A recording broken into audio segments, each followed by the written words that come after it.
Ndi n'iteka n'umunezero nsubire ngusuhuze nkuhakaze nshuti mukunzi wacu wobandanya kubana natwe ngaha kuri ino mboneshakure igushikiriza amakuru, ibiganiro kumwe n'inkuru bigezweho biriko bivugwa irya nino mu gihugu c'Uburundi no hakurya y'imbibe z'igihugu c'Uburundi mu yandi makungu.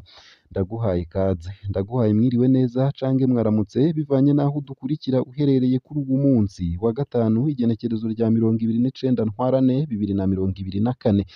Ico utegerezwa gusa n'ugufyonda sabone cange subscribe nawe utarafyondako hama ukabandanya ushikirwa n'amakuru, ibiganiro kumwe n'inkuru tubandanya gushikiriza bivugwa irya nino mu gihugu c'Uburundi no hakurya y'imbibe z'igihugu c'Uburundi mu bisata bitandukanye nk'igisata ca politike, igisata c'agateka kazina muntu, igisata c'uburimyi n'ubworozi, igisata c'imigenderanire n'ayandi makungu, igisata c'amagara y'abantu, igisata c'inkino, igisata c'indero, igisata c'uburimyi n'ubworozi ndetse n'ibindi bisata bitandukanye. Ico utegerezwa gusa ni ukubandanya kumwe natwe ufyonda sabone cange subscribe. Hano makuru rero harabafatiye ku ngingo nkuru zikurikira: umutambukanyi w'umukuru w'igihugu c'Uburundi Angeline Ndayishimiye arashima ingingo yo gusohora mu mazu abaharitse. Biri mu butumwa Angeline Ndayishimiye yacishije ku rubuga X hakeza yongera atera intege buramatari w'intara ya Ngozi Minani Desire kw'iteka ariko arasubiza ingo n'imiryango. Muri ubwo butumwa yerekana ko muri iyo ntara igizwe n'amakomine 8 hamaze gusohorwa abahabara 237, aho muri komine Busiga hamaze gusohorwa 11, Mwumba 62, Gashikanwa 3, Marangara 5, Ngozi 3, Nyamurenza 68 hamwe na 24 bo muri Tangara. Vyinshi kuri no nkuru ni mukanye mu buryo buramvuye ntuje kure. Nawe kandi abadandaza baronderera inyungu mu bigori boyihoza bakaronderera ahandi. Umushikiranganji w'uburimyi n'ubworozi Dodiko Prosperi hasaba abadandaza baronderera inyungu ku kigori ko boyihoza bakayironderera mu bindi. Ivyo yabivugiye mu nama yamuhuje n'abagwizambuto, abadandaza b'imbuto ndetse n'abadandaza b'imiti y'ibiterwa, aho yamenyesheje ko hariko abadandaza bakura ibigori hanze kubera Uburundi arico gihugu ca mbere mu karere kigurira neza umurimyi w'ibigori nyene ugereranije n'ibindi bihugu. Muri bo ngo harimwo abashaka kwikika mu kiza kugira bunguke umurengera ivyo batarimye kuri leta ishaka guha iteka umurimyi. Umushikiranganje akaba agira ati: naho leta yarekuriye abadandaza kwinjiza ibigori babikuye muri kano karere ntiyabarikuriye kugaruka kubicuruza kuri leta. Nico gituma twasavye ko uwushoye ibigori kuri leta yobanza kwerekana ko ari umurimyi koko. Vyinshi navyo kuri iyo nkuru ni mukanye mu buryo bw'idonido ntuje kure. Nayo kandi ikiringo c'ukwisansumisha ku banyamahanga n'impunzi baba mu Burundi hicongerejwe gushika kw'igenekerezo rya 30 ntwarante 2024 igihe c'isaha 8 z'umutaga. Umushikiranganje w'intwaro yo hagati mu gihugu, iterambere rusangi n'umutekano nibwo bumenyesha ko bwongereje ikiringo c'iyo rusansuma bufatiye ku gitigiri c'abanyamahanga bubona bakibandanya kuza kwiyandikisha ari benshi. Isayo gusa ayo hamwe n'ayandi ni mukanye mu buryo buramvuye ntuje kure. Ico utegerezwa gusa nyene ni ukubandanya kumwe natwe, ni ukumanuka munsi y'ino video hama ugafyona imbere y'ijambo Isange TV, haraba handitse ijambo sabone cange subscribe, urafyondako hama udushikirije intererano yawe yo kuja turakuronsa amakuru, ibiganiro kumwe n'inkuru tubandanya gushikiriza. Ano makuru ku buryo burambuye ntunyemerere nyatangurire kuri ino nkuru ivuga ko umutambukanyi w'umukuru w'igihugu c'Uburundi Angeline Ndayishimiye hariko arashima ingingo yo gusohora mu mazu abaharitse. Biri mu butumwa Angeline Ndayishimiye yacishije ku rubuga X akeza yongera atera intege buramatari w'intara ya Ngozi Minani Desire kw'iteka ariko aratera cange se hariko arasubiza ingo n'imiryango. Muri ubwo butumwa yerekana ko muri iyo ntara igizwe n'amakomine 8 hamaze gusohorwa abahabara 237, aho muri komine Busiga hamaze gusohorwa 11, Mwumba 62, Gashikanwa 3, Marangara 5, Ngozi 3, Nyamurenza 68 hamwe na 24 bo muri Tangara. Angeline Ndayishimiye akaba agira ati: ni igikorwa ca twese co gukomeza imiryango kugira ngo yitunganye neza mu ntumbero yo kwitegurira imbonakazoza yo kubona Uburundi bwifashe mu mwaka w'ibihumbi bibiri na mirongo ine kandi buteye imbere mu mwaka w'ibihumbi bibiri na mirongo itandatu. Tubibutse ko no mu ntara ya Kayanza gusohora abaharitse biriko birakorwa, aho muri komine Kabarore gushika ku wa cenda ntwarante bibiri na mirongo ibiri na kane hari hamaze kwirukanwa mu mazu abagore bari kw'ihari bagera kuri mirongo ine n'icenda. Remy Cishahayo harongoye iyo ntara akavuga ko igenekerezo rya mirongo itatu na rimwe ari ntarengwa ngo abaharitse bose bazobe basohowe mu mazu. Nayo mu yandi makuru kandi ni uko ngo abadandaza baronderera inyungu mu bigori boyihoza bakaronderera ahandi. Umushikiranganji w'uburimyi n'ubworozi Dodiko Prosperi hasaba abadandaza barondera inyungu ku kigori ko boyihoza bakayironderera mu bindi. Ivyo rero yabivugiye mu nama yamuhuje n'abagwizambuto, abadandaza imbuto ndetse n'abadandaza imiti y'ibiterwa, aho yamenyesheje ko hariko abadandaza bakura ibigori hanze kubera Uburundi arico gihugu ca mbere mu karere kigurira neza umurimyi w'ibigori ugereranije n'ibindi bihugu. Muri bo ngo harimwo abashaka kwikika mu kiza kugira bunguke umurengera ivyo batarimye kuri leta ishaka ndetse guha iteka umurimyi. Umushikiranganji ati naho leta yorekuriye abadandaza kwinjiza ibigori babikuye muri kano karere ntiyabarekuriye kugaruka kubicuruza kuri leta. Nico gituma twasavye ko uwushoye ibigori kuri leta yobanza kwerekana ibiranga ko ari umurimyi koko. Dodiko yabikuje ko ibigori leta iriko iragura ibigurira abarimyi gusa mu ntumbero yo kubashigikira.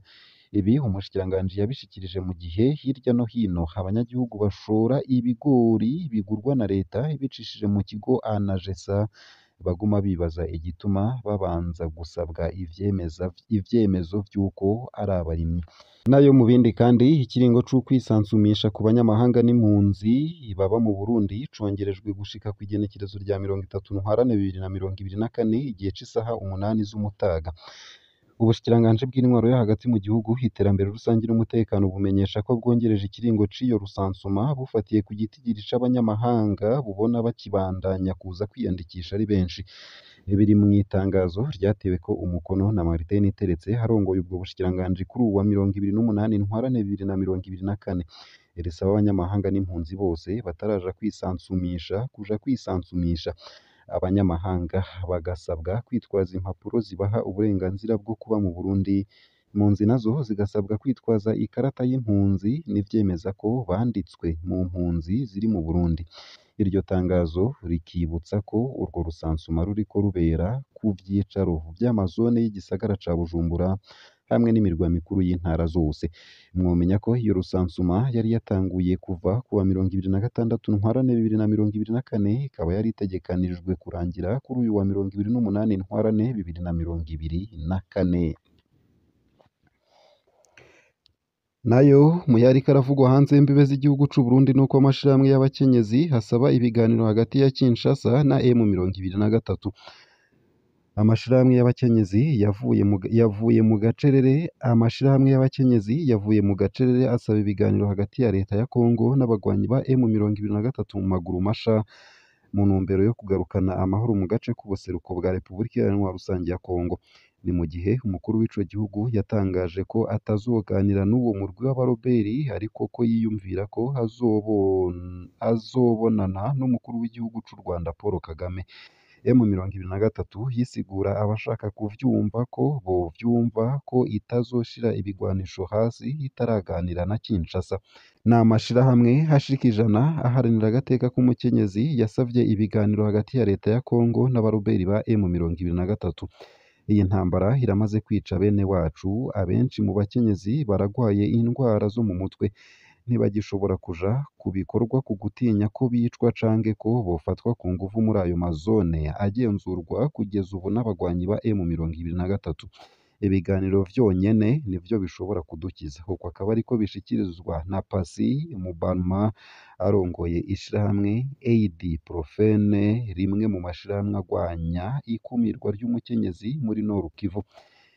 Ni nawo mwitwarariko wa Nadine Kashonga aharanira agateka kazina muntu muri Nord Kivu. Ibigwanisho bicira umuriro ntibishobora gutora umuti w'ikibazo c'umutekano muri RDC cane cane injyane zigisibije hagati ya M23 n'abasirikare ba FARDC. Intambara zidahera ziva ku kuntu ibiganiro bidahabwa agaciro ku ruhande rwa leta ya Kongo, kuko akaba ariko yatangaje. Nubwo biri uko, abandi bakenyezi batera intege leta ngo ibandanye intambara aho kuganira na M23. Jewe sinibaza ko ibiganiro bishobora guhagarika ibitero by'abaroberi ba M23. Dushaka kubona FARDC iriko igwanya M23, niko bishimangirwa na Serutoke arongoye urunani rw'abakenyezi bateshejwe izabo muri teritwari ya Rucuru baba i Goma mu mugwa mukuru wa Nord Kivu. Haraheze iminsi mikeya umukuru w'igihugu ca Kongo yatangaje ko leta ya Kongo idashobora na gatoya kugiranira ibiganiro n'abaroberi ba M23, abona ko ari umurwi w'iterabwoba ubangamiye abanyagihugu biciye mu mabi menshi y'intambara. Nubwo biri uko, uwo Tshisekedi nyene yemera ko hafise ihangiro ryo kuganira na mugenzi we w'u Rwanda Paul Kagame, kubwiwe hashigikiye abaroberi ba M23. Ku ruhande rwabo umuhari M23 ubandanya ushimangira ko mu gihe leta ya Kongo itazoba iremera kuvugana natwe, ntituzoshira hasi ibigwanisho. Majoro Wiringoma, umuvugizi wa M23 mu vya gisirikare, yamenyesheje ko mu gihe Kinshasa hitemeye kuganira na M23, intambara izobandanya gushika ishitse ku bice vyose bikorwako n'ico bita ikumirwa hagati y'abanyekongo. Co kimwe n'izindi ndongozi z'uwo muhari atomora ko batagwanira kwigarurira amateritwari. Nimugire inguvu ahubwo kugira ngo agateka kazina muntu kubahirizwe ku bice vyose hatakuvangura, kuko akaba ariko yashikirije. U Rwanda rwama ruhakana ivyo rwagirizwa ko rushigikiye abo bagwanyi. M23 ni umurwi w'abaroberi wa kera wasubiye gufata ibigwanisho mu mpera za 2021, wagiriza leta ya Kongo kuba itarubahirije ivyo yiyemeje ku bijanye n'ukwinjiza mu nzego abagwanyi bawo. Kuva ico gihe uwo murwi warigaruriye amazone menshi muri Nord Kivu, harimwo igisagara ca Bunagana gihana urubibe na Uganda. Ngaha akaba ariho nsoreje ano makuru nari naguteguriye, hariko avugwa irya nino mu gihugu c'u Burundi no hakurya y'imbibe z'igihugu c'u Burundi mu yandi makungu. Ico utegerezwa gusa ni ukubandanya kumwe natwe, ni ukumanuka munsi y'ino video hama ugafyona imbere y'ijambo Isange TV, haraba handitse ijambo s'abone canke subscribe, urafyondako hama uba udushikirije intererano yawe yo kuja turakuronsa amakuru, ibiganiro kumwe n'inkuru tubandanya gushikiriza. Ndakwifurije kubandanya uraruranirwa ndetse no kugira ibihe vyiza n'umunsi mwiza.